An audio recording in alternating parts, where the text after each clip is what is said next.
It's Dr. Murphy sharing this interview of a wonderful author who, in my opinion, is an instrument of God teaching us about our human condition through storytelling. All right? Cressida Cowell, a live action How to Train Your Dragon movies in theaters, and she's back writing new books in this series.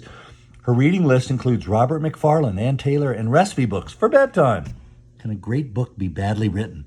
What other criteria can overcome bad prose? Well, she mentions Middlemarch, The Very Hungry Caterpillar are both exemplars of that in very different ways.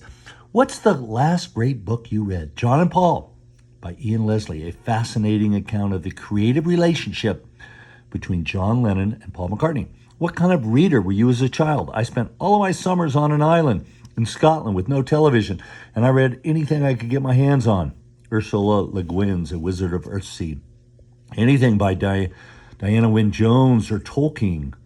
The Oz books by Frank Baum. Lloyd Alexander's The Book of Three. Laura Ingalls Wilder's Little House on the Prairie and Louisa May Alcott's Little Women were favorites. Friends, many of you have these avid readers in your families.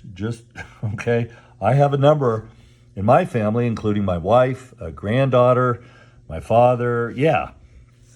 Okay, what books are on your nightstand? I love reading a recipe book before bed. Well, that reflects many of us, our human condition. How do you organize your books?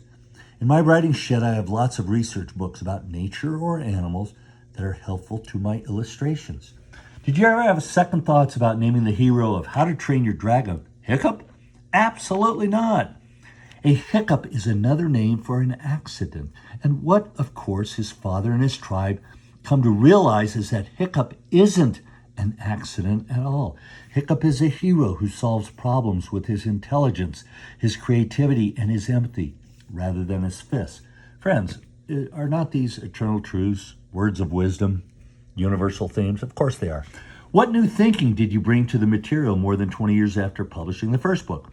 Children are more visual than ever. And did not Christ say, if only we could see the world through the eyes of children? Finally, you're organizing a dinner party. Which three writers, dead or alive, do you invite? Shakespeare, George Eliot, and Homer.